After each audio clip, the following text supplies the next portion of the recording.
Hi, I'm Graham from Blackmagic Design. I've got a few nice updates today. It's all about ATEM Mini Pro really. It's been a few months since we shipped ATEM Mini Pro. You know, it's got a lot of power. It's a very powerful switcher.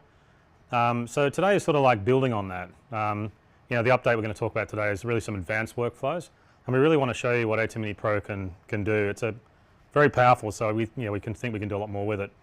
Now, one of the things that it does is it builds in streaming. You know, it's got a hardware streaming engine. It's broadcast quality.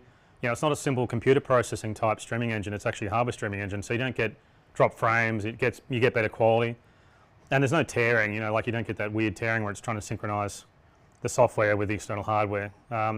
So we thought, what else can we do with this? You know, how can we take advantage of the powerful streaming engine built into ATEM Mini Pro? And we realized that what you could do is you could stream to yourself, or you could stream to anyone really. Now at the moment we can stream to YouTube and Facebook and people like that, but what about if you could stream to anyone? And so we thought about that and we created a new product. Now the new product's called ATEM Streaming Bridge, and what it does, it converts the video stream from ATEM Mini Pro to HDMI or SDI video. Now what that means is ATEM Mini Pro can stream to this box. So what I'll do, let me bring it out and I'll show you. Here it is here. Got myself in a tangle of cables. So there it is there. I'll just put it down if you can get a close-up of that. Now that's pretty much all it is. It's essentially a converter. Now I'll show you the connections. You can see on, well actually let me tilt it around if you've got a shot of that I can get it for you. See over the side there we've got the Ethernet connector. We've also got both an SDI and an analog reference input, so you can reference the output. And on the output, I'll swing it around there, we've got HDMI and 2 SDI outputs, 3G SDI outputs. Now you can use it in a bunch of different ways. Now I think one of the most simplest ways to use it is to use it in sort of a direct connection to the switcher. So you can use it like as a video link, and so you can just take an Ethernet cable from the switcher and plug it straight into the converter. Now that's really good in a building, like if you want to use the building's network cables, you might be in one part of the building and you've got network infrastructure in the building, and so you can patch linked between the different parts of the building. It's the same direct cable. It's basically a direct cable. You don't need to do any settings. It just works. You just plug it point to point and it'll do that. Now it knows it's a direct connection, so it can take care of everything for you. So I'll actually show you that because I've got it set up here to let you see that. So I'll grab an Ethernet cable, which I've got here, and there's my converter. So I'll plug in my Ethernet cable. Let me put it flat on the desk here.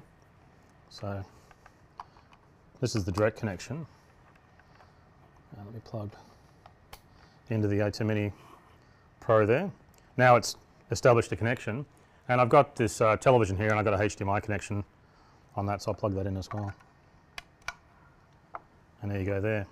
So now I've plugged in my network cable, which is directly connected from the ATEM Mini Pro to the converter, and then from the ATEM Streaming Bridge I've got it into this monitor here. Now I'm using a TV here, but you could use this could be a video projector up on the roof, or it could be, you know, any kind of large display anywhere in your building. Now all I need to do is make this work is just push the start streaming button. There it is there, and you can see the pictures come up, and it's pretty easy. So as I switch between sources, you can see the latency is also pretty low as well. So it's pretty cool. Now this streaming data is coming from this ATEM Mini Pro through the cable as compressed H.264 video, and then it's being decoded by this box and turning it back into video. So it's pretty simple. You know, the program output is actually being encoded just like you'd stream if you're streaming through the internet, and it's going through the network cable to the converter where it decodes it. This can be anywhere in your building. So that takes care of creating a sort of essentially video link. It's like an IP solution. That's a bit like an IP video solution, but that's the most basic way of using it. Like, you know, when you get this, you can just plug it in and it works. It's set up for that. But you can also use it via the building's network. So what this allows you to do is you can connect to more than one. You might have multiple stream bridges through your network in your building, and you can connect more than one. So what that means is you can then select in the ATEM software which one you want to connect to. You can also customize the names in the boxes. We've got a utility software. You can plug into this with USB. You can customize the names so you can actually don't get confused about which one's which. Now I have a streaming bridge on the monitor behind me. I need to plug in the ATEM Mini Pro into the network to actually show you that working, but the monitor behind me has actually got a streaming bridge connected to it. So I'll unplug this, and I'll plug in. I've got a network cable here that'll plug this ATEM Mini Pro into the network of the studio here. So I'll turn off my streaming. Now when I plug this in, what I've actually now done is connected it to the network in the building. Now the ATEM Mini Pro can see all the streaming bridges in the network. So if I go across to the ATEM software control, I can actually show you how that works.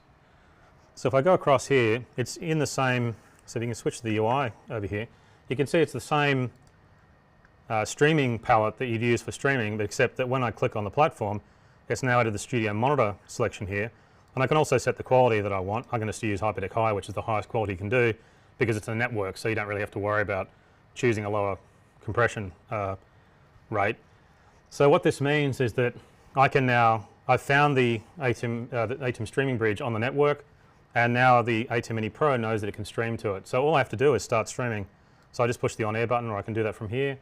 And now if I come across here and I'm switching, I can see it over on the monitor, and that's via the network. So you could have a lot of different streaming bridges on the network if you wanted to.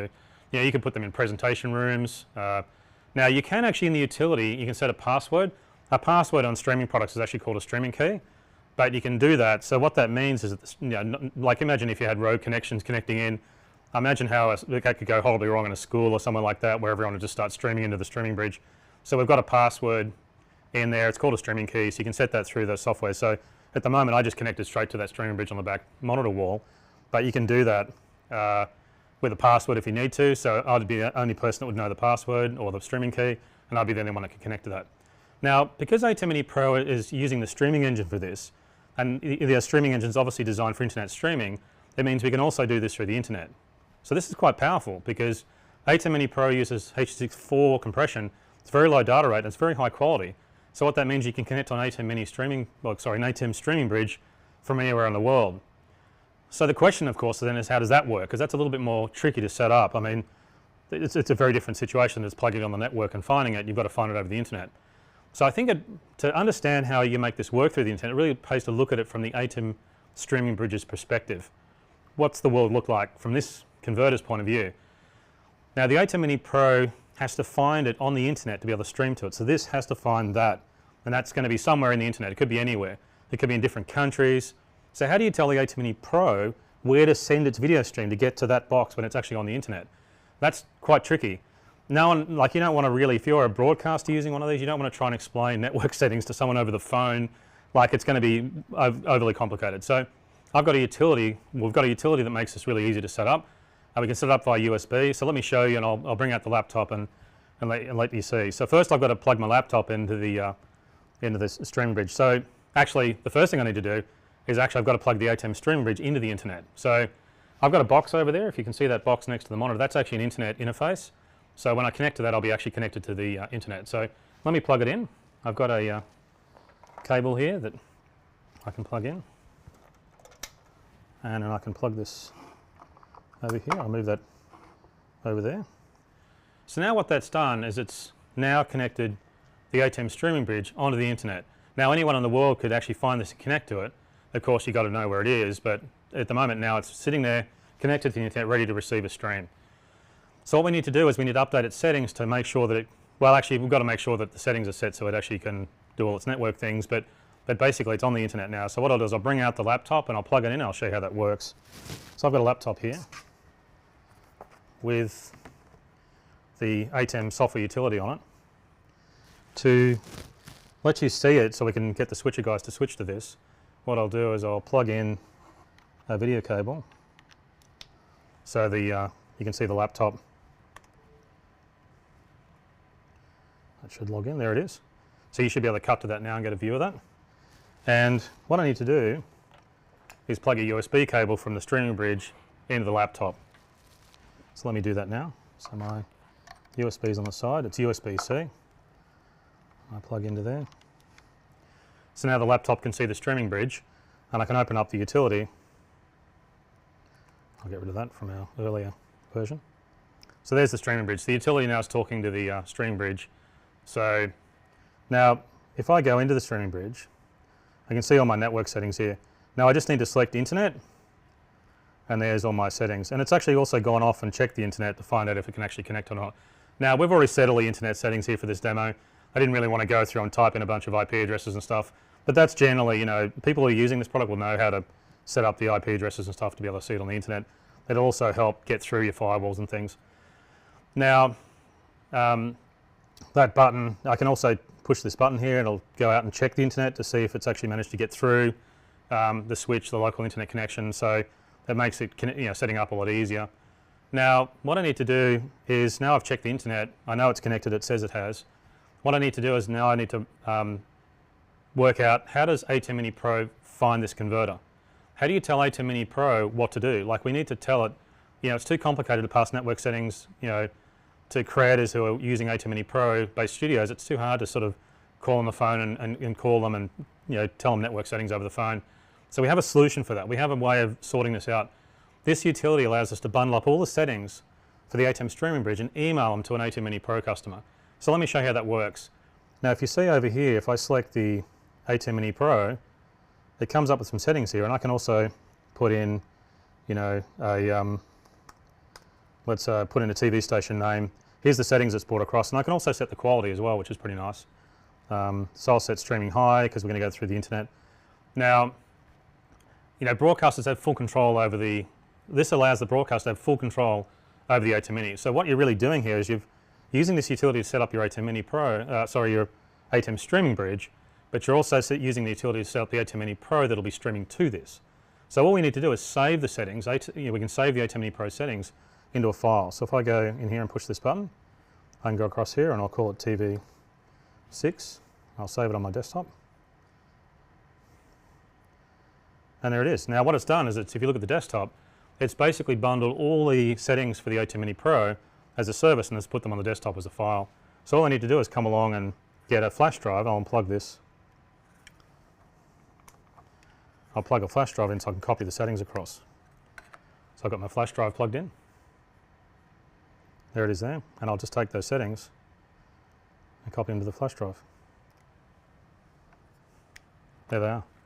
Now if I come across here, I can plug my flash drive in. Now I'm going to copy the settings to the computer. There they are, and I'll copy that across. Now all I need to do is I need to go to the, now I need to load these settings into the ATEM Mini Pro so I can use it as a service. So I just come across to the stream settings and import the streaming settings. Go to my desktop, load them. Okay, so now it's loaded the streaming settings into the menu here. So all I have to do is select it. So if I come down to the platform menu here, there it is. There's my TV station I just created. And now what I can do is I can just simply go on air. And now it's gone and found the ATEM streaming bridge on the internet, and it's now streaming to it. So I can come along here. What I'll do is I'll let me get rid of this computer because I don't need this anymore.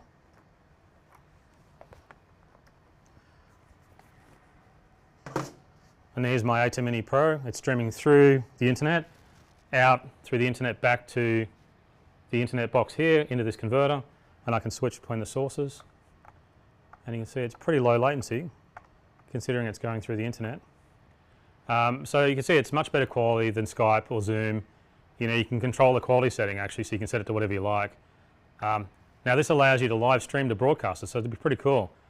You can do interviews without the Skype logo. I see that all the time these days, and so you don't have any logos or anything like that. And you can stream from one ATEM Mini Pro to other ATEM Minis, so that's pretty cool. You could stream to remote digital signage. So I think it'll be really exciting what people do with this. I think it's going to be fantastic. Now it's going to be available in a few weeks' time. We're still finishing off some of the software, so sometime in August. Now the ATEM streaming bridge will be $245, excluding duty. Some countries add duty. So we think it'll be really great for connecting to big monitors on your local network, or even video projectors in public spaces. Like I was at a convention center recently and they had a bunch of different studios who wanted to stream to a video projector in a public space. It'd be fantastic for that. You could stream a whole bunch of switches in different areas to another ATEM Mini Pro and then do the master control through the ATEM Mini Pro, then out to another streaming bridge. So it'd be pretty cool. You can create networks of streaming bridges. We also think it'd be really nice because ATEM Mini Pro customers can stream to broadcasters. So various blog studios could actually be streaming to their local broadcasters or broadcasters anywhere in the world. So I think it's going to be really exciting seeing what kind of new workflows people develop. We've all been streaming to each other's houses as we've been testing it. It's been really funny watching suddenly pictures appear in each other's houses. That's probably why it's important to have the streaming key capability so you can restrict that. Okay, so I think the ATEM streaming bridge will be really exciting. Now the next thing I wanted to talk about is another professional workflow. ATEM Mini is a powerful switcher, but it's HDMI based, so it's harder for some workflows you know, some of these workflows, because of the HDMI connections, can be a little tricky. You know, we have a bunch of really affordable SDI switches that can be expanded, because SDI is really easy to expand. You can add external recorders, but one of the big things that's harder for ATEM Mini, because it's HDMI based, is professional switches. You can put recorders on the inputs for recording the inputs for editing later. Now each input is recorded to a separate video file. The professionals call it ISO recording, but you're really just isolating the inputs as a separate recording. Now the big switches, we can do it with hyperdeck recorders, so you can just stack hyperdeck recorders, but that adds a lot of extra cost because each input needs a recorder, and it really adds up. An ATEM Mini is supposed to be an affordable switcher, which it is, and it's very powerful, but we have to be careful about sort of adding external devices because it, you know, adds cost. But recording the inputs is really useful. Recording those isolated inputs or ISO inputs is really useful. So the big question we thought about was, how can we do this without adding thousands of dollars to the cost? You know, how do we do it without also adding big racks of equipment? You know, this is really portable. You don't want to be adding sort of big racks of equipment. So we have a new model. It's called ATEM Mini Pro ISO. And what we've done is we've built 5 separate recorders inside the switcher. Now ISO, as I mentioned, ISO stands for isolated input recording. That's why we've called it ATEM Mini Pro ISO. It's an ATEM Mini Pro with the ISO feature. So that's how we've sort of named it. Now let me show you the new model. I'll bring it out. Now you can see it there. I think you can get a close-up of that. Now it's got the same buttons as the ATEM Mini Pro, so it's almost identical on the outside. And you can see there, it looks really similar on the front. I think it's actually exactly the same on the front. You can't really tell, apart from the label, of course. Now if I show you around the back, you can see the rear connectors. So you see it's the same there as well. It's the same connectors. The design inside is very different internally, of course. The electronics are very different, but on the outside it's almost, basically it's identical. Now you can see along the back there on the connections, you see there's a power connector. There's an Ethernet connector, which is where your streaming video comes out. There's USB, which is where you plug your disc in. In this case, that's where you put 5 streams of recording down, or 1 stream, depending how you set it. There's the HDMI output there, which we've got the multi-view on. And we've also got 4 HDMI inputs and the extra analog mic inputs. Now the big difference, of course, is now it can record up to 5 streams on the same USB disc that you plug into the back of that USB. And it always records the program master, of course, but it also now records each video input as a separate video file. So it's a separate video file for each input. So you get everything untouched from all the sources and allows you to completely re-edit your video after a live event, which is a really powerful thing to do. So let me change the switcher over and I'll plug this guy in and then I'll show you how it works. So I'll come along here and I'll plug my power in. And I'll screw it up. I'll plug my network in. Oops. I'll plug all my HDMIs. Times like this, I wish it didn't have as many inputs because it'd be easy to plug in. So many. There we are, we're all plugged in and powered up. I'll move this out of the way. Okay, so I'll just place it there. So I get a nice shot on the overhead camera. I've got a camera up on the rigging there so you can get an overhead shot so you can see me using it. Now, as I was mentioning before, it does a lot more than just record each video input. Now, it still records the program file, so you still get the master file, but you get all the input files as well. So that's 5 separate recorded video files in total. Now it also records all the audio inputs to broadcast WAV files. Now there's a really powerful audio mixer in here, but what it means is you can get those audio files and do a full audio mix later. Now the audio files are recorded raw without any processing. So you know, like the audio mixer inside the switcher here has got a 6-band parametric EQ, it's got compressor limiter, noise gate, things like that. You don't get any of that applied to those raw files. They're the original raw files, which means you can do a complete new audio mix later. So that's really nice. The other thing it can do though, and this is probably the most important feature, apart from the ISO video files of course, is it records a full DaVinci Resolve project. So as you switch, it actually builds up a DaVinci Resolve project in real time. Now that's all happening in there, like it's basically building that project and storing on the disk that's plugged in. So when you're finished your live event, you can just double click the project and open it up and you get the full edit opened up in DaVinci Resolve. So we think that that's a game changer. It's going to be really exciting. Now you get most of the switcher features are saved in that file. So cutting between cameras is supported, mixing between cameras. Obviously a mix in live switches is called a dissolve in the editing world. There's a slight difference in the name terminology there. It also supports the ATEM media pool. So if you use a still as a graphic, it'll save it. So it'll pull it out of the medium pool and put that onto the drive as well, and it puts it in the ISO folder. So that means you can also support titles with an alpha channel, and it also supports fade to black. Now one of the other things it does is it's got an appender feature. So if you stop because you make a mistake, and you're actually, you know, like a lot of times people aren't live streaming, of course, they're using a switcher to create a live program. So if you working away and you realise you kind of made a boo-boo, you can stop and then get yourself sorted out. And when you start again, it'll append to the end of the project file. So you can just, again, open the whole thing up and you'll see it all appear. So it allows you can sort of recover from making mistakes and keep going. So we think that's a really nice feature as well. So let me show you how this works. Now what I need to do is I need to plug in a USB disk. Now I've got my USB disk over here, so I'll eject it from the computer so I can get the disk. So I'll get rid of that and I can get my disk. And I've got another USB cable here. So I'll plug in my USB disk, and this is the same as what you do for an ATEM Mini Pro. You just plug in a flash drive or into the back into the USB port. So there it is there. Now that's plugged in. Now all I need to do is do a simple recording, and I can show you really how easy this is, but I do have to enable the ISO recording, because if I just use it straight out, it'll just record a master file, it won't record all the ISO stuff. So let me show you over on the ATEM software control how you do that.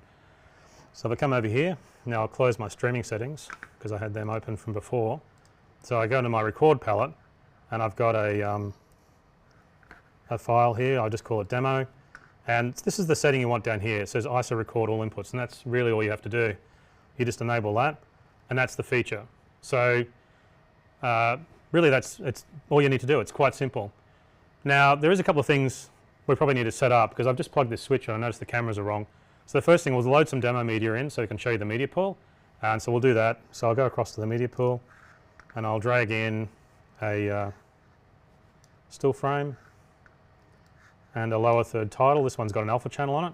In fact, I'll make the still frame my source picture. There it is there. And the other thing I need to do is I need to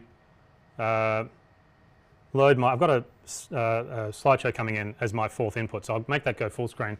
Now I'm just using a slideshow over here. If you can see on the back wall, there's a computer feeding that. So I'll just come over here and I'll set that to full screen. There's my chocolate consumption graph. Now what I have is, to explain my setup here before I start recording, one of the inputs is the slides, which I have on the back over there, and I've got 3 pocket cameras over here next to the main cameras that we're using for the video that's going into the truck. Now one of the things that you'll notice, because we plugged the switcher in, we actually need to load the color corrections for those cameras. So what I'll do is I'll restore the camera color settings. So if I go back over to the user interface over here, I can go restore. I've got the previous switcher settings here. Now I'll turn everything off. And also it was an ATEM Mini Pro settings file, so I'm actually copying the color corrections from the cameras across to the ATEM Mini Pro ISO. So I'll restore the camera settings and you'll see them now. If you can cut to the multi-view, you can actually see it loading all the camera settings. So there they all go. Pop, pop, pop. And now you've got all the color grades loaded. So if I go back to the main switcher page, I've got everything set up. I've got my some media loaded, I've got my cameras restored, and I've got my slideshow coming in. So I've got 3 pocket cameras, pocket camera 4Ks actually, and I've got a slideshow behind me. So I've got everything I need to go. I can start recording. So all I need to do is start recording on the front. Oops, sorry, that's the streaming. Just stream to the internet. So I'll start recording. I've got to push the right button. So there we are. Now it's not just recording the single program file now. If I had that setting off, it would just be recording the program file like the current ATEM Mini Pro does. But what it's doing now is it's recording a whole folder of content. So it puts everything in a folder. So instead of a single file, a program file, it creates a folder and it puts everything in it. Now it includes the program file, of course it's in the folder, but it's also all the edit resources you need. So what I'll do is I'll do some editing here, I'll do some mixing, and then we can see what that looks like. So I'll do some cuts. So I'll cut between the cameras. I've got a multi-view over there so I can see what I'm doing. So here's my cutting between cameras. Now I'll do some mixing. So I'll change to auto, and I've got that set, so I'll do some transitions to different cameras. There I go there. Now I'll cut to a still frame actually. So I'll cut, there's my still frame, so I've got that as a program view. Now that's still, what it's just done, now I've selected that still, it's going to be automatically loaded into the folder on the disk. So I've got that media pool graphic because I've used it. What I'll do is I'll crossfade back out to a camera. Now what I'll do is let's load a title. Let's use the other still frame that I've got in the media pool for a title. Now to do that I've got to set the downstream key and change the media pool image. So let me go back over to the user interface over here. What I'll do is I'll go to the media pool. I want to use this graphic now, so I'll drag that down to make that my graphic. Go back to the switcher. I need to change to my palettes and go to the downstream keyer. And that's already set, so that's good. So now I can just turn that on air.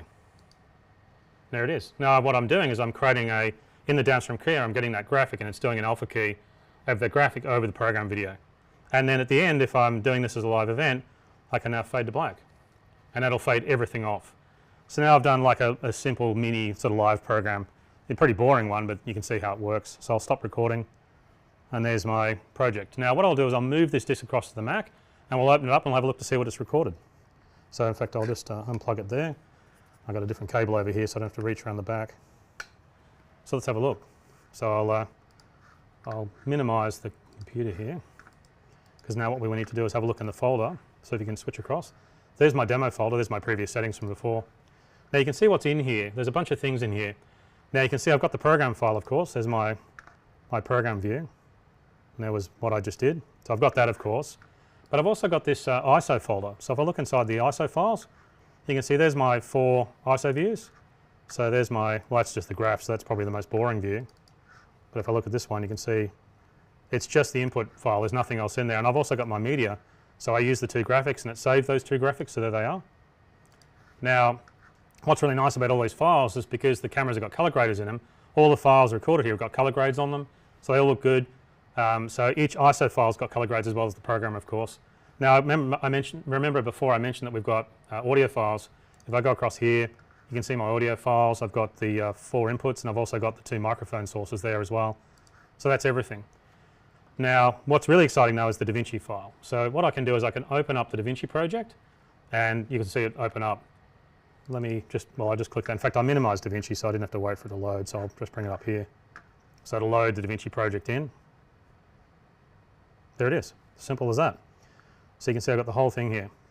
Now, if you haven't seen the DaVinci Resolve cut page before, I think it's probably worth just showing you around what the page looks like. So I'll just give you a quick UI. So over the left here is my media. So you can see I've got my project here. And I've got some folders. There's my ISO files are all in there, organized for me. It's organized everything for me. I've got the viewer over here, so that's all pretty simple. You know, it all works very similar. And I can change the size of that as well if I want to change the size.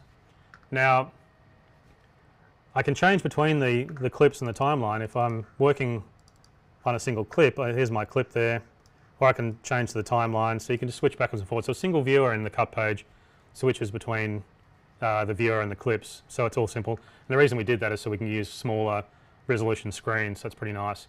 And you can switch the viewer between them. But we also have this other feature called the source tape. We did a lot of things in the cut page to make editing much faster. So if you look over here, we've got the single clip view and we've got the timeline view. You can switch them up here. We've also got this other thing called the source tape. I need to go back up to the master to get everything. But what it's actually done is it's taken each one of my ISO files and it's lined them one after the other. Now this is not quite the right type of job for the source tape, but if you're editing a lot of content, the source tape gives you a way of visually browsing up and down all your content, and then you can just pick in and out points and drop them down, so it's really nice. Now the timelines, you notice that's also a bit different. We have 2 timelines in DaVinci Resolve, the cut page. We have an upper timeline and a lower timeline. Now the upper timeline, it's not just a scroll bar. You can click clips in here and you can trim in there. What it is, it's a view of the entire edit, whereas the bottom part is a view of part of the edit. Now the reason we did dual timelines is on the edit page we have these automatic trim tools. So as you move the trim tool around, if I go to over here, as I move the tool around you can see it changes the trim tools automatically. The problem of course is you've got to be zoomed in enough to be able to use them. So in the cut page we have 2 timelines, so we've always got a fixed zoom level at the bottom, and at the top we have a full view of the entire edit, so you can see down here. Now what's really nice about that is at least you can sort of see both, and you can even drag clips between them, everything like that, so it's pretty cool. Now you can import media over here, you can import files or folders. You can also do a quick export over here to export out your final job. So it's very easy to use this. You can see the cut page isn't that hard. And scrolling the timeline, on the upper timeline you click on the ruler, and the bottom timeline you click on the ruler or the thumb. So it's all pretty easy. Now what's exciting is let's have a look to see what's been imported from the ATEM Mini Pro, because we've got the whole thing here. So you can tell when we did the timeline, well actually I'll play it. So this is the edit that we did. You know, we were cutting cameras first, so you can see all the cuts as I was cutting. Then we got down the timeline a little bit and we got into the dissolves, and we were then doing dissolves. So you can see if I come over here, you can see all those dissolves there that I applied. And you can actually, of course, because I was filming myself doing it, you can actually see me pushing the buttons in the video itself. Then we went down and we had a still frame, which is there. That's where we had our still frame from the media pool. So we cut to that. And then as we went down the timeline, we put our alpha channel graphic in, and you can see that's layered up on the second layer. And then down the end here is where we did our fade to black, so you can see that there. Now the big question is, what does that mean? So the way this is really organised is layer 1, which is the layer down here, that's where all the video edits are. We've placed all the video edits along with layer 1, all the cuts and dissolves is all there. Now layer 2, the green layer down the bottom is actually the audio track, so you can see that there. That's the audio track. Now layer 2 is where we put the titles with an alpha channel. So we put that up on layer 2 so it overlays on layer 1, and that's where we put all the downstream keyer titles that you put in the downstream keyer. And then layer 3 at the very end, it's our fade to black layer. That's where we basically fade to black, and it sits on top of everything because it affects the entire switcher. Fade to black is at the end of the processing on the switcher, so it's the last thing that gets put on. So you make sure that all the layers get faded off at the same time, and that's what really happens at the end of a program when you want everything just to go to black. You don't want a random title or something staying up there. That's why it's on the top layer in the edit, because it affects all the layers below it, and we just basically fade a black slug over the top, and that's then has the same processing effect. Now what I think is really interesting is it's amazing how quickly you can build up hundreds of edits. It's really quite exciting. Like when you're really punching away at the front, you build up a lot of edits really fast. What I'll do is actually let me trim a few edits so I can show you how this works. So if I come along here and go to here, say if you're doing a bunch of fast-paced edits and you've got people talking, like maybe you're doing an interview and a whole bunch of people are arguing, and that seems to be fairly common these days. So you've got a whole bunch of people debating a topic and they're all talking to each other. It can be hard with a fast-paced interview for the switcher guy to keep up, because people start talking and then he's got to switch to them. So you tend to find the edits actually lag the action. What we really want to do is move the edits to before the action, so that, and you can do that with editing. I mean, with live production it pretty much streams like that, but if you're loading it into the editing software here, you can move the edits to before the person looks at the camera or the person starts talking, and that gives you a whole different creative feel. It's really quite nice. So let me show you how to trim. So I've got the trim tool down here, and all I really need to do is just roll along and trim. So I could just slide these edit points just back to before a person sort of starts talking, and that would, if you went through and did all of those and then just did a quick export, that would completely transform how it feels and the whole vibe of the interview, because now you're sort of catching people before they start talking, because of course you've got the time laid out on the timeline here, so it's exciting. Now the other thing you can do is you can change cuts to dissolves. Like I can go along here. Now I cut that on, I could probably change that to dissolve. Now in DaVinci you can just turn dissolves on and off. We've got this really fast way of doing it in the cut page. So I can just turn a dissolve on there, and then it's just added this dissolve. There it is there. So now when I play through that, I've added a dissolve. That's all nice. Now what that means is that often with low bandwidth links, a lot of people like only to stream with cuts.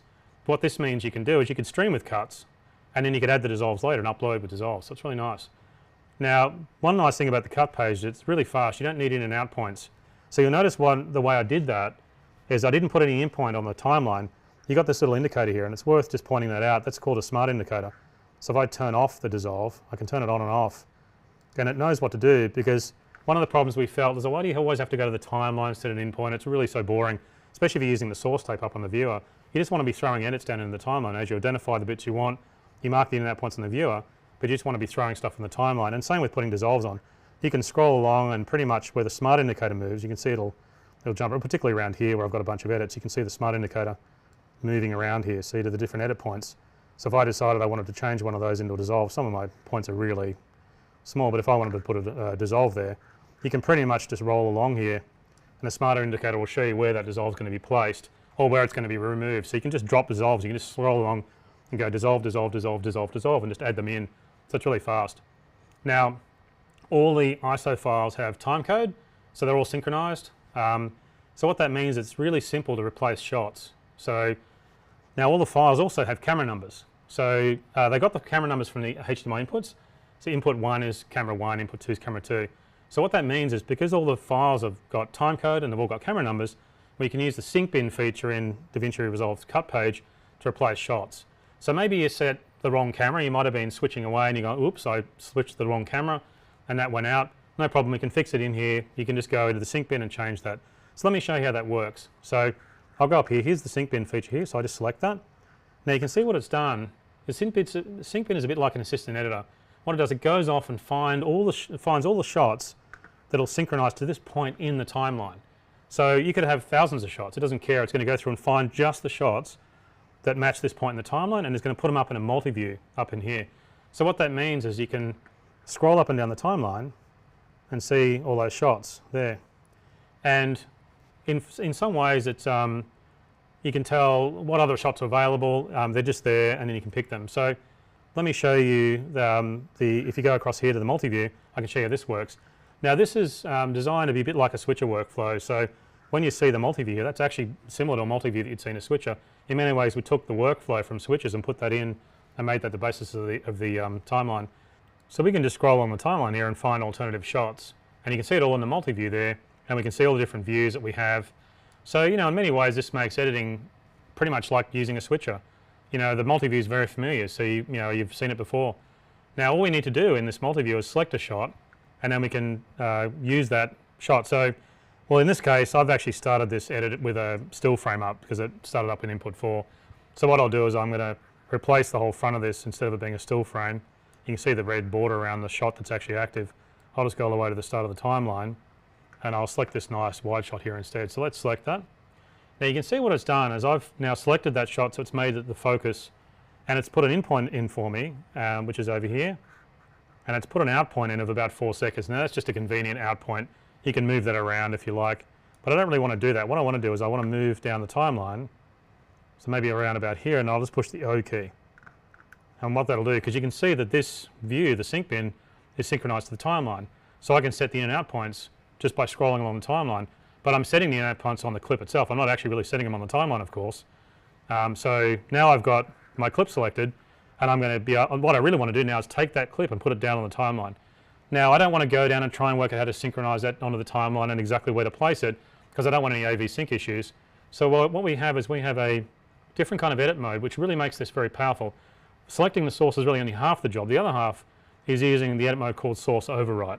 Now I can show you where that is. Now what it does is it places this clip into a position in the timeline that's synchronized, and it does it for you. You don't need to put it in and out on the timeline. It'll go and put it in the timeline for you, synchronized to the layers in the timeline. It ladders to the layer above. Now, so it does all the work for you. So let me show you where that edit mode is there. It's there. There's all my edit modes, and there's source overwrite. Now all I need to do is push it, and it's done the work. It's placed that clip synchronized to the position in the timeline over the top, and now I've essentially replaced that edit. So it's pretty cool. Now what I can do is if I want to do another edit, I'll move back to where I was. I want to go at the end of that position. If I want to choose a different camera, say this one, I can do it. In this case I'll just do another source overwrite, and I can just keep adding different camera views and keep doing source overwrites and just keep adding cutaways. So it's really exciting. You can just add as many cutaways as you like. Now we think that in many ways you could just use this as a, like bloggers can just use this as a ATEM Mini Pro ISO as a multi-track recorder, and you can essentially just record all your angles. I think one of the things that bloggers have, you notice a lot of bloggers use single cameras. Well, if you use an ATEM Mini Pro ISO, you can use it as a multi-track video recorder and just record multiple angles, and they're all synchronized together, and you can use the sync bin and the source override feature to edit them later. So you can just put down a wide shot and a couple of different shots, and then use the sync bit, add cutaways for close-ups and camera angles and graphics and stuff, just like I've done here. And what that really does is avoid the jump cuts. I mean, a lot of blog guys have a lot of jump cuts in their edits, and it doesn't look really very professional. So hopefully, bloggers can use this to get rid of all that. And so it's really another good reason for editing a live event, doing your blog this way. Now, of course, the big thing is if you've got a live event that you've done like this, you might want to cut out mistakes. I think that's probably these are the big reasons why it's great to record like this. And again, that's pretty easy too. You can cut anything out. Let's go back to the timeline, and say if we want to sort of chop out a bit of this, there's a split tool over here, so you can just chop it and move over here and chop it, and you can just cut pieces out, and I'll do that. And that's another really powerful reason why it's great to be able to use editing software after you've done a live event, because you can replace shots, you can trim edits and move them around to get a different creative feel.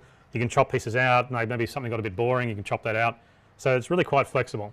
And of course, if you're bloggers, you can just use it as a multi-track recorder, because this is powerful. And this DaVinci Resolve connection and everything is really very powerful, and the cut page and all the features, but you don't have to use DaVinci Resolve. You can use any software if you like. These ISO files will work in any edit software. The files are all the same length, they've all got the same time code, and all the files are formatted in H.264 and very high quality. So any software with multicam will be able to use them. So you're not really limited to DaVinci, but you can see how powerful it is. Now with DaVinci though, it takes it even further again. Now we haven't just done the project import, and that's very powerful in itself, but we're also the only company to have cinema cameras, switches and a major NLE in our product line. So what it means is we can develop some more advanced workflows because you can get some advantages of having all those connecting together. Remember that feature that we've got in the ATEM Mini Pro where you can record in the cameras? Now we have pocket cameras connected here, and we also have flash drives on them, so we can record in these cameras, and we can remote triggered when we record on the switches. So when we record on the switch, we can also remote trigger in the cameras. Now all the recordings are in Blackmagic RAW, and so they're all cinematic film industry files. They're very high quality, and we can use these Blackmagic RAW files for the cameras in our edit. So let me show you how to do this, because it's kind of a little bit tricky, but it's kind of cool. So what I need to do is I need to set the menu. So let me come over here. I'll minimize DaVinci here. In fact, I'll close my project here. I'll get this out of the way. And I'll minimize DaVinci, so because I need to go back to my ATEM software settings. So here's my ATEM software control. Now I'll go back to my output palette and go back to my streaming settings. Now this is the checking here. I need to click on this to record in all the cameras. Now the other thing I need to do is change my project name. So like I mentioned before, like I've got a project name in here. Now remember before I mentioned that it had the append feature. If I leave the project name the same, it'll just keep appending to what I've got. So I need to change the project name to a new project. So I'll just call it that, and now it'll know to create a new project because I did a different file name. So let's do a recording. So I'll need to get my flash disk out of here so I can record to that. So let me just unplug that. I'll come across here. I'll plug it in. So now when I record, what it'll do is it should, now that I've got it selected, it'll record all the ISO files in here, and it'll also record in the cameras. So let's press record, and I can look at my cameras and see, yes, they're all recording. Now all my pocket cameras have flash drives on them, and they've all gone orange. The tally lights go orange when you're recording in the cameras. So there it is there. Now I can do some switching between the sources. There it is there. I'll do it fairly simple. So there's a quick recording, and I've switched between the cameras. Now as I was saying, the cameras got orange tally lights, but they still go red tally lights when they're on air, but they're orange when they're recording. So you can tell if any of your cameras stop recording and you're shooting yourself and you're recording in cameras, you can tell if they, I'll stop recording. You can tell if any of the camera discs fill because the orange light will go off. So now I've got my recording, and if our guys can bring over the flash drive, so I'll come over here and I'll plug in. So what I need to do now is I need to get all the files. So I need to take all the discs from the cameras and my local disk and record them all in this, copy them into the same file. So you can see I've got my new project folder over here. Now I'll copy that to the desktop because I want to go through the disks and copy the Blackmagic RAW files off as well. So that's already copied. So let's eject that, and I'll grab the disks. Thanks. So I'll get rid of that. So these are the flash drives from my cameras. So I've got to get each one of these files off. So all you need to do is I'll open up. I've got my ISO folder here. That's got my ISO files in it. So all you need to do is grab them. So here's my Blackmagic RAW file from the camera. So I'll just copy that across. That one's copied. So I'll have to do this to all of them, so if you bear with me for a sec, because I need to get each flash drive and copy it across. There it is. It's the second camera. Well, it's actually camera number 3. And my last camera.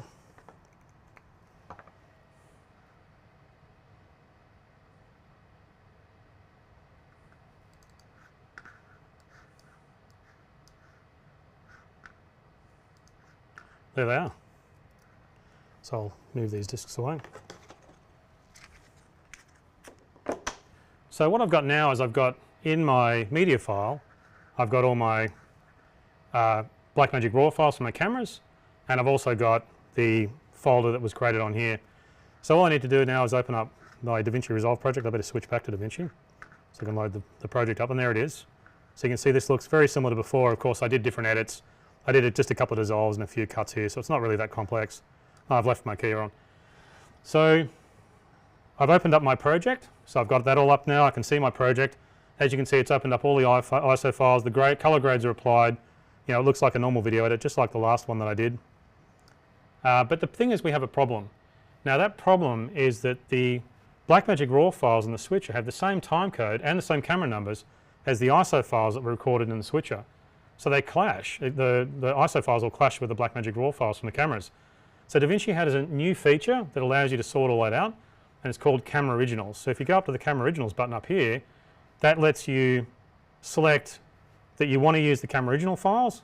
And so if you push that button, DaVinci will see if you've got a Blackmagic RAW file like a Camera Original, it'll then switch to that. So let me show you, there it is there, and so I'll push that. If I push that, you'll see now what it's done is it's switched over to the Blackmagic RAW files. Now you can see the other thing that's happened is they're all film gamma. So as you scroll along, you can see we've got film gamma files. That's because they're Blackmagic RAW files and they're film gamma. So what that means is you can professionally color grade them. Now I can go across to the color page now, and I can select my color corrections. I can I'll probably do a really bad job of color grading these, but I can come along here now and I've got a mix open there. I've got to push that. Oops, not that. There it is. So I can then go across here and do some color grading and make them look nice. Now there's a ton of features in here. You know, it's nice to spend a lot of time color grading because you can, you've got all the time in the world if you spend time here. If you're doing it live, you've only got the time to do it when you're live. But you can do a whole lot more time when you're color grading these files, and they're Blackmagic RAW, so they're really nice. The other thing too is you've got a lot more color grading features. I mean, if you look at the number of palettes and capabilities that we have in here, it's powerful, and you've got all sorts of secondaries and windows and stabilizers and all kinds of curve grading you can do as well. So it's kind of really very, very powerful. So, and of course you've got scopes, you can see the scopes, you can do all that sort of stuff as well. Now, normally when you're live streaming, you've got to use the camera color grades, and they're very, very good because they are a DaVinci color grader in the cameras. But at the basics, it's not like anywhere near as extensive as this. Also, when you're live streaming, you've got to use the switcher's audio mixer. Now that's a really good switcher. It's a really good color grader in there, but there's nothing like the software. There's so much more power in software because you can just keep adding features. Plus, when you're doing post-production, it's quieter. It's more relaxed when you're doing post-production. You've got a lot of time. So you've got plenty of time to really get things absolutely finessed. So if you've got the time, I mean, you can do it really in two ways. You can finish the grade, use the ISO files, do a few edit trims and upload, or you can load the Camera Originals and spend a lot more time doing beautiful audio mixes and color grades and getting it looking really good. But the big thing that you can do, and this is what's really powerful about using the Blackmagic RAW files, is you can do a 4K edit. Blackmagic RAW files, these Blackmagic RAW files are 4K. So you can just change the edit over to Ultra HD. So what this means is you can finish a program in Ultra HD. So let me show you how that works. So I'm going to go back to the cut page. Up here, so I'll move along to my timeline. Up here I've got a resolution menu, so I can just change the edit to Ultra HD, and there it is. Now all I have to do is do a quick export. You can see now the edit will be Ultra HD. I won't do that. Well, actually I will do it. Let's do it. Let's export. Desktop. Now what it's doing is it's going back and getting all the Camera Originals, and all those Camera Original sources will be high resolution. Now any of the non-camera inputs will be automatically upscaled. So the graphic, unless you replace them of course, but the graphic and my computer source is a HD source and it doesn't have a Blackmagic RAW file with it because it's a computer, they'll be upscaled for you. So there it is there. So I can minimize DaVinci, come across, and there's my Ultra HD project. An incredible quality. Look at the quality of the pictures there because they're all Blackmagic RAW and Ultra HD. So what this is, the thing that makes this really exciting is this is how, it's a very powerful HD switcher, but this is how a powerful HD switcher can create an Ultra HD edit. You can stream in HD, then you can master in Ultra HD. So it's like the best of both worlds. That's really exciting, and you can see the quality there. It's just really wonderful. So now the ATEM Mini Pro ISO, it'll be available now. Its price will be $895. All of that I showed you here works with the free DaVinci Resolve. So you can just download the free DaVinci Resolve. So that means there's no extra cost to do the video editing. You don't have to go off and buy DaVinci Resolve. You can just use the free version. And we think there's a really powerful workflow. It's like a new model for really how, it's just extremely exciting. It's like a whole new way of doing production. So, this is a really powerful product. It's really exciting. It's in some ways, feature-wise, it's the most powerful switch we have. You get 5 broadcast recorders built in, so you don't have to spend thousands of dollars doing that externally. You get a multi-track audio recorder built in. It creates a DaVinci Resolve edit file, so it's going to save you thousands of hours of editing time. You imagine if you did a half-hour live production and you could do thousands of edits on the front panel. It'll all load in. Now, after the live event, you can just do quick trims and tweaks and slip edits and things, replace some shots and get it uploaded fast. It allows you to fix mistakes in a live production, so make sure that the file you eventually upload, which is going to be there forever, is perfect. And then of course you can add professional audio mixing and color grading, and plus it allows a little HD switcher like this to create Ultra HD masters. So it's going to be very exciting. Now we have a new DaVinci Resolve update today. It's 16.2.5. That's the DaVinci Resolve update that will support loading in the project, so you need to update that. It adds support for the ATEM Mini Pro ISO project import, so you need to get that. There's also, we did some changes to the Blackmagic RAW recording in the cameras. There's just some metadata stuff we did. So you want to get the Blackmagic cameras 6.9.5, and that'll be available today as well. That'll be on the website. And then that adds support for this syncing all the Blackmagic RAW files, because we did a little bit extra metadata. So it's not a big change, but if you're recording Blackmagic RAW on the cameras, you really want to get that update. There's also an ATEM Switches 8.4 update available today. Now that adds support for the new ATEM Mini Pro ISO model. Now if you've got an ATEM Mini Pro ISO, we actually just did an update last night, so you really want to make sure you get that update and run the the ATEM utility software that comes with the ATEM software to update the switcher. So if you run that, it'll load the latest software into the switcher itself, because you might have got a switcher that had the slightly earlier version of the software. So you want to make sure your ATEM Mini Pro ISOs that got the latest software that's on the website now. So you want to do that. Now one of the other things we did just before I finish up, we have actually added some other new features into the ATEM Mini Pro ISO as well. So I'll quickly mention them. Now this model can record video via the flash drives, just like our Hyperdeck recorders can. So what we did is we added some of the features that our Hyperdeck recorders have into the switcher. So we've added the FTP protocol. Now the FTP protocol is called File Transfer Protocol. It's a sort of a protocol that's been around for a long time. It's quite robust, but it's how you can actually download through the Ethernet files from the switcher. So if you've got a disconnected, like this flash drive's connected, if I plug that in, now what this switcher will let you do is remotely log in from anywhere in the world and actually access the files on that disk via the switcher through the Ethernet cable and through the internet or locally on the network. So you can download files from the disk. You probably wouldn't want to do it while you're recording a big ISO project, depending on the disk. If you've got a fast disk, it's okay, but if you've got a slower disk, you want to be a little cautious, but it does allow you to download the files, the video files, through the Ethernet link from the disk, just like a Hyperdeck can. The other thing we've done is we've added the Hyperdeck protocol, the control protocol, for recording. So what that means is you can use any Hyperdeck software that you can develop. You can control the recording features remotely as well. So that's pretty exciting. And the other thing is this switcher, if you look at it, there's kind of a router inside. You've got multiple sources, which are inputs, and you've got multiple internal destinations like the output, the preview output, the actual video output itself. So I've also added the Video Hub protocol. Now that's a text-based protocol, so you can try it out with Telnet if you want to experiment. But it means you can actually now also use some of our Video Hub hardware and software control panels to control the sources and destinations in this. So I can show you that quickly just before we finish up. I've got a software control panel over here, sorry, a hardware control panel. And you can see this is connected to the local network, which is the ATEM Mini Pro ISO is plugged into. So if I go destinations, I can change the output, then I can change the source, I can change that to say camera 1, and then I can scroll on there, or I can press it on here, of course. I can push camera 1, 2, and I can hit take, and now I've selected the video output of the ATEM Mini Pro ISO to camera 2 directly instead of the multi-view. Of course I can come back over here and do the multi-view as well and switch it back. So essentially this switching of the video output, I can do it over on the control panel. So I think that'll be really nice. I mean, there's developers that love making custom solutions. You never know what people are going to come up with. Now they'll be able to create, especially if you're doing the same kind of job all the time, you might be able to create a custom solution for recording and control. You could even do a web interface or something like that. So there's, you can make the ATEM Mini Pro a little bit more specialized for certain types of work, which can be really nice. And we love doing that because we never quite know what people are going to do. People do all kinds of interesting workflows and you never really quite know. So the trick for us is to make as much powerful features as possible available, and then people can have the freedom to do what they want. So currently these features are only in the ATEM Mini Pro ISO model, but of course we want to copy them back to the Pro model when we get a chance pretty soon, hopefully. So, but I think initially we'll be focused on making sure that there's a few more workflow things we'd like to do on this as well, so it's going to be exciting. So that's all I have today. I hope you found all these updates useful.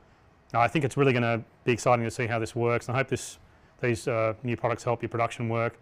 it'll be exciting to see how everyone integrates this with live production and editing, sort of two slightly different worlds sort of being brought together. I think it'll be fun to see how it works. I think it's going to save thousands of hours of work and really allow live production to be just as professional, like just as finely finished as what editing can do, but it's fast because it's live production. So I think it's the best of both worlds. So again, hopefully we'll see you around soon, and stay safe, and thanks for watching. Take care. Bye.